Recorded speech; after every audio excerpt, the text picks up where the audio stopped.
All these other incredible things are happening in the world. But I listen to talk radio, I watch the news. All they talk about is the oil spill.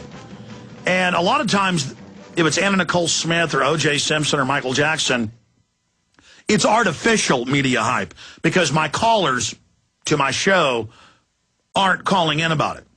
Because most of the time we just open the phones up and people can call in them with whatever issue they want. And normally if something, people aren't calling in about Marinus Vanderloob. People aren't calling in about the other media hype that's going on, but they are calling in about this oil spill when I'm not even covering that subject.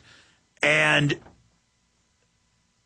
they're getting more and more angry. But what I'm getting angry at is hearing Jindal and others keep whining and saying the feds won't let us do this. It's called the 10th Amendment, 9th Amendment. It's time for them to push the feds aside. And if some BP employees pull up and say we've got federal authority and they start trying to push people around, I mean, you know, it needs to stop. Yeah.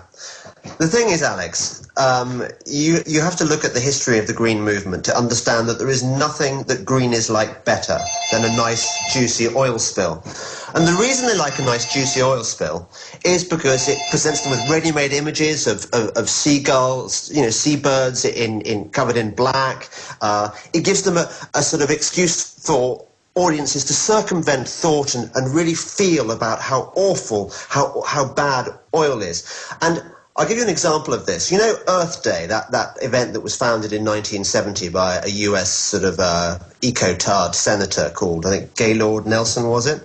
That was Earth Day, which was the birth of the modern environmental movement, was inspired by the Santa Barbara oil spill of 1969. So you see, every time there's an oil spill, the Greens are secretly laughing because it's their perfect excuse to advance their agenda.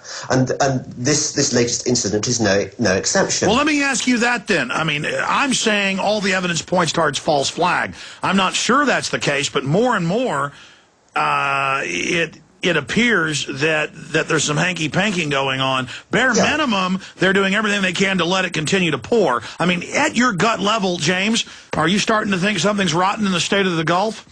Look, my immediate reaction when I read a bit about it was, yeah, that there was some kind of sabotage involved. But I've got no proof of that. It could just be you know, cock-up rather than conspiracy. I mean, of course they've got the motive to do this. Well, why did Obama say we're going to send SWAT teams at first? Maybe it was some Green Movement organization. Why did this happen a month after he approved of drilling?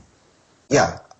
As I said, there are lots of people out there who would have cause to do this kind of thing. I still believe, you know, having talked to people who work in the oil industry, that it would be quite hard to sabotage a thing like this. So I think it's still more like to be an accident. Either way, it doesn't really matter. What matters is the way it's being abused, exploited by Obama and the Green movement to advance their agenda, which in my book is a very sinister agenda. And can we put this oil spill in perspective? During the Second World War, 5 million tons of petroleum were spilled in the Atlantic by tankers sunk by Nazi submarines between 1942 and 1945. So averaged over 1,000 days, the loss is equivalent to 2 to 5 times the oil now spilt in the Gulf of Mexico every day for the duration of the war. So, you know... Yeah, those wolf packs were sinking sometimes 20 ships in one day. Yeah, and unfortunately there were no green eco convoys to be torpedoed at the same time, because that would have done us all an enormous favour. But they weren't around in those days. People had bigger issues to worry about. I tell you, where do you see this going? I mean, Obama has said he wants a new tax to pay for the Gulf, but it's going to be a new carbon tax on everybody's gasoline. Yes. Well, I mean, this is the real tragedy about this tragedy, which is that up until this point, Obama's cap and trade was dead in the water. Nobody in the Senate was going to vote for this nonsense because they saw that, you know, how unpopular the healthcare, Obamacare was, and they weren't going to take the same risk twice. Suddenly, there's a glimmer of hope that Obama might be able to advance this crazy cap and trade tax, which is going to tax every American for for the amount of CO2 they produce. They're going to tax industry. They're going to tax individuals through their and he's energy bills. He's openly coupled that legislation to this, and is selling it now as a oil cleanup bill when it's the same legislation.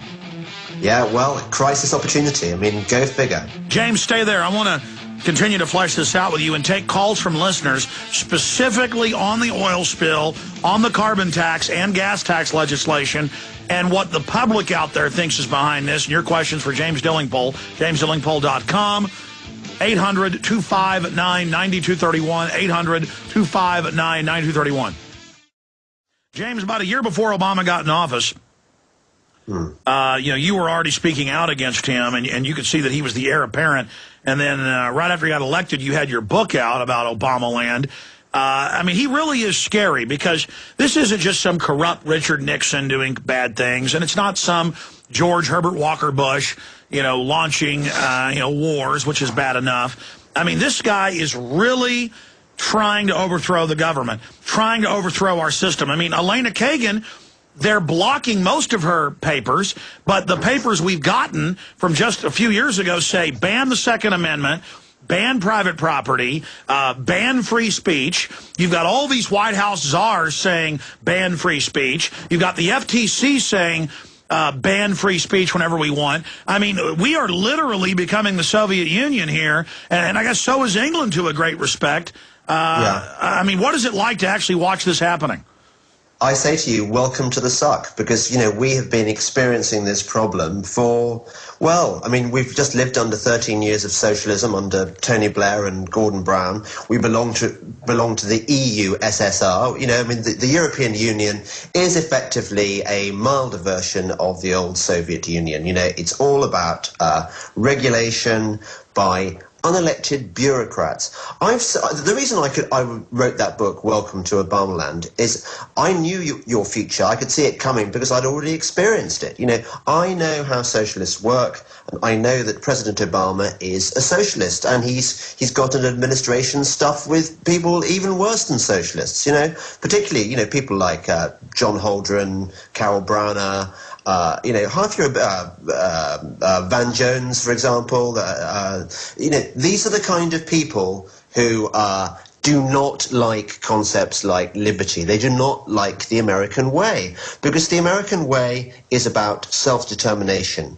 It is about, personal responsibility. And these people do not believe in that kind of stuff. They believe in big government. They believe in control. The more control, the better. And, until you get rid of Obama, and pray God that you do, you are going to see more and more of this stuff happening.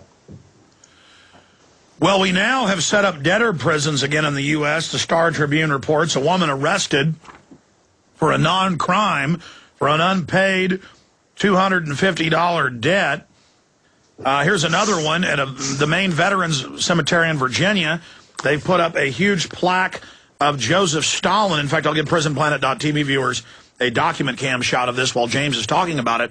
There's a Wall Street Journal article today saying that Americans who don't want to be strip searched on top of the naked body scanners in front of people are vain. And so the control freaks, call them socialist, fascist, big government people, they always love to push the limit. They're really trying to break our will and make us submit to anything. Certainly are. Yeah. No, I agree entirely with your analysis about, socialists, communists, fascists. They are all part of the same instinct. That this is ultimately the battle we're fighting between libertarians like you and me, I think your listeners, and people who want to control stuff. They're going to increasingly try and shut us down. They're going to find ways of controlling the internet. They're going to find ways of controlling talk radio. And we're going to have to fight for this stuff. And by the way, they're now proposing this. This isn't just a few academics a decade ago talking about it. This is all over the news, and they're calmly putting it forward, saying, oh, yeah, by the way, we're going to start taxing alternative news sites and giving it to the old line newspapers. I mean, that was actually proposed last week by the Federal Trade Commission. That is absolute robbery. Yeah, well, of course. I mean, this is what they do. They're going to use money and power to try and destroy us. You know, we are the X-wing fighter pilots fighting against the Death Star, and the Death Star is very big, and Darth Vader is in charge. You know, this is a tough battle we've got. Well, to I guess that's like the BBC, where they don't fund James Delingpole to write for a private newspaper, but they tax everyone to pay for BBC brainwashing. Yeah, I'm glad you made that point. Yeah, we have to pay annual license fee. I've forgotten what it is now. It's over it's about getting on for $200 in order to fund an organization which promotes a view of the world which is essentially of the liberal left. You know, no organization has been pushing harder for AGW, man-made global warming, than the BBC.